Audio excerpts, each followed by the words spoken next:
us today is award-winning filmmaker Martin Edralin, whose first feature-length film is making its world premiere at this year's South by Southwest. Islands tells the story of a middle-aged, lonely man who comes to terms with taking care of his aging and dying parents while yearning to find love. Congratulations, Martin. Thank you so much for joining us today. You're welcome. Thanks for having me. I know you're no stranger to producing films and writing films.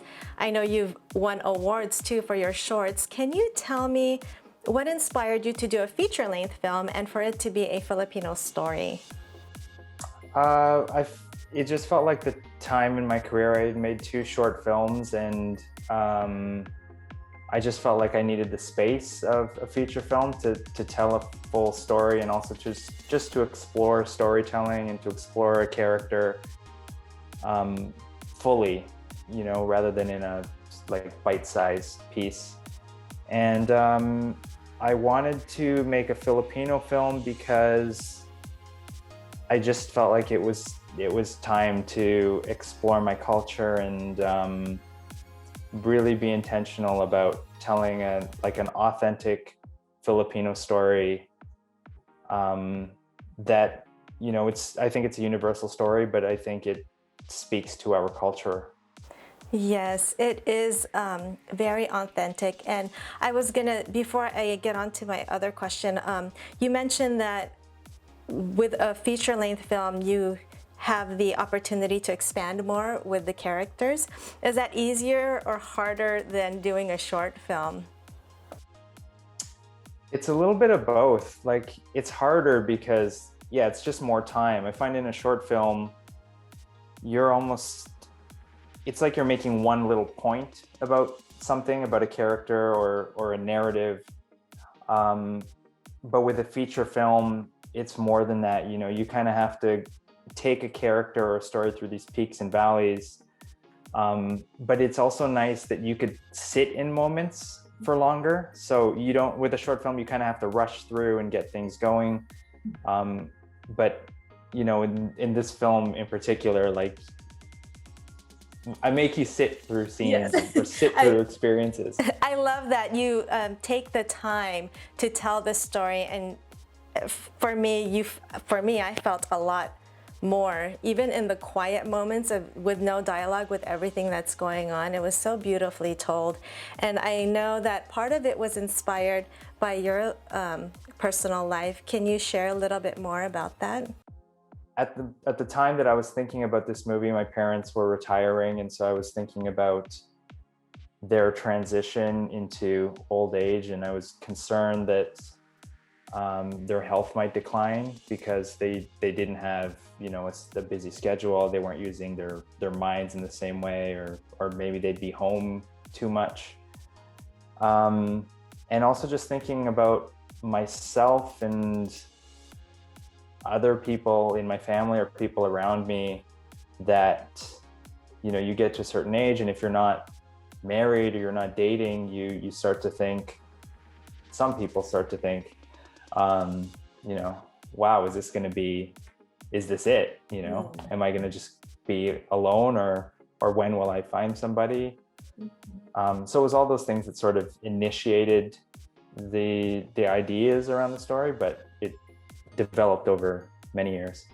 Yes, I know it took, you say many years, it took about 5 years to get it from idea to production and getting it all done. What was the one takeaway from working on Islands for you? The biggest takeaway was that that I want to keep telling Filipino stories. I mean, there was something like really comfortable about it. Like, I just knew these people, I knew that environment, like that house, and like I didn't even have to think. And a lot of it I'm still learning, just watching the film and doing interviews like this. I'm learning about the movie. You know, there are little things in there that I didn't realize where, you know, I was maybe saying something. It was just the Filipino. Other people are going to read into it. Filipinos know that that's just a house, you know? Yes. Yeah, it felt like home. Watching it, you're like, hey, I recognize, all the condiments on the table, or just the way things are set up, the little shrine. Yeah. It did feel like home. And I know that your production designer, isn't Filipino, but did such a wonderful job. Did you have a say in it, or? I had to say, I mean, we talked about the house a bit with her, like me and the other producer who's also Filipino Canadian, but she did a lot of her own research. She started way before we were in pre-production. She actually just told me recently that she was on Facebook just sending out messages like, does anyone Filipino want to talk to me about their homes or show me pictures? And she would just go through people's albums, and she went through my family albums. But she actually didn't let me in the house until it was done. Like, me and the cast couldn't go in the house till it was done.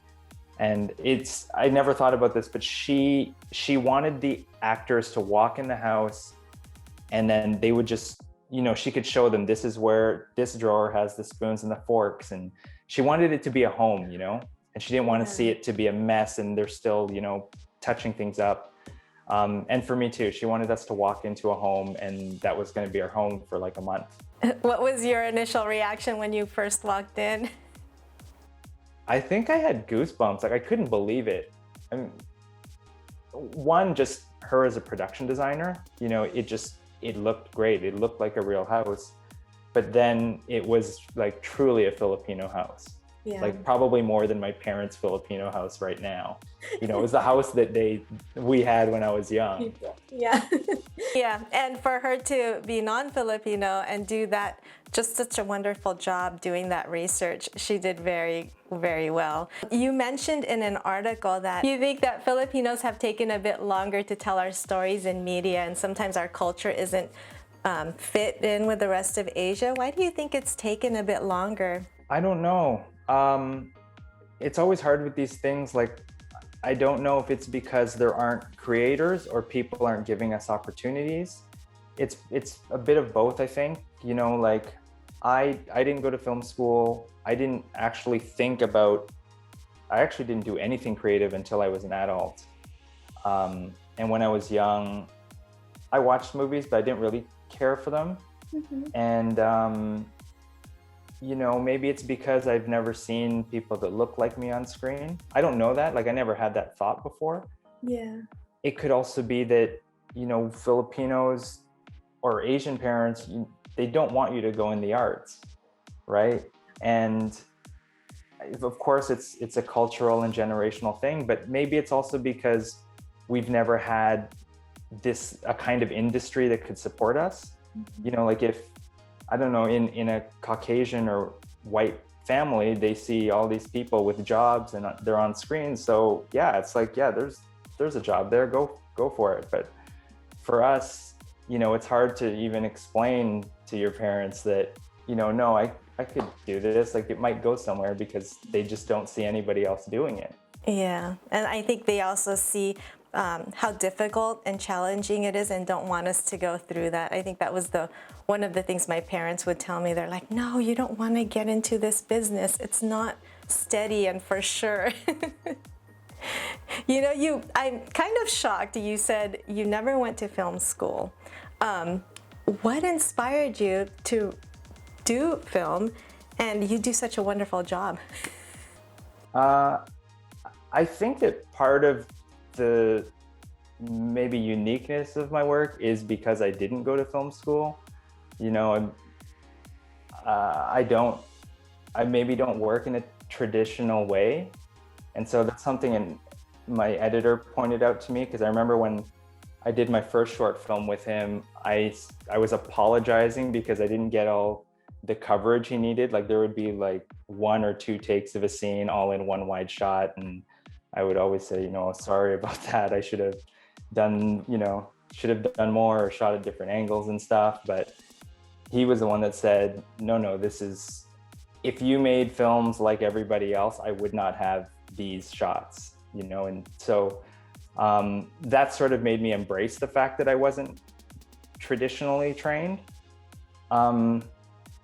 but yeah, it was just sort of a, I guess, I don't know if it was luck, but I was headed for business school. Like that was my interest, business or accounting or something like that. And along the way, I just started to get interested in the arts. I take these other courses. You have to take like one course in literature or whatever. And I just sort of got more interested in, it was literature first, and then, I would go to philosophy, and then eventually there was a media course, and then I bumped into cinema, and there was something about it that just really spoke to me.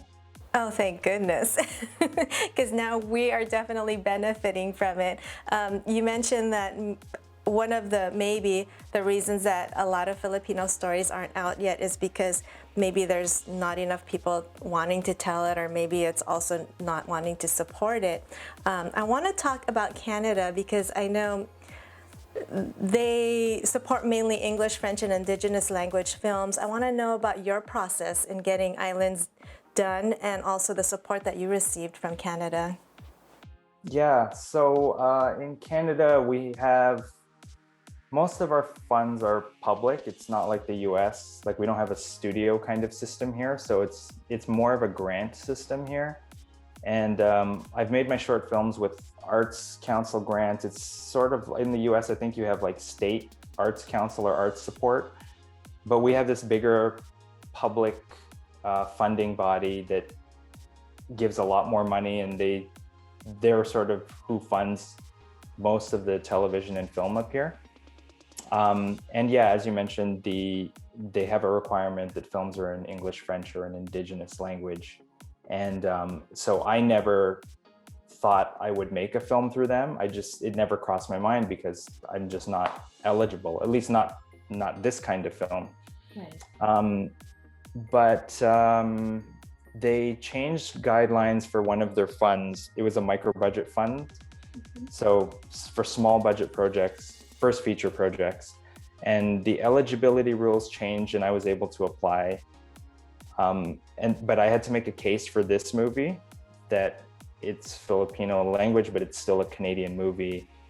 And they didn't push back, they agreed, and they've been very supportive. I mean, from production all the way through to now with this premiere. But my hope is that those rules go away. I understand why the rules are there, but I think we have a different Canada now, and almost everyone on this team was Canadian. We shot in the country. The movie's set in the country, and this is how I lived. This was what my house was like. So I think there's no denying that it's a Canadian experience, and it's the same way with Filipinos or any other immigrant culture in the US or Canada. Yeah. It's your first feature film, but you're also making records, being that it's the first Filipino film narrative feature at South by Southwest. Now, share your thoughts on, South by Southwest has been around for over 30 years. Yeah, it's exciting. I didn't know until our publicist told us. It's not something I was thinking about when I submitted the film or when they invited us. But it's cool to know, and I hope it's going to open doors. And it's not just this movie, like this is the first Filipino language film in narrative competition, but this year there's two. There's the Fabulous Filipino Brothers, Dante Vasco's film, which very different movie, but it's great that this is probably pretty groundbreaking, and again, hopefully opening doors. Yeah, I hope it's the first of many in your opening doors. I'm so proud of the film, and thank you for advancing our story. For more info on your film and where to watch it, I know South by Southwest, but hopefully more in the future, where can we go? We're on Twitter, Instagram, and Facebook. I believe it's Islands the Movie.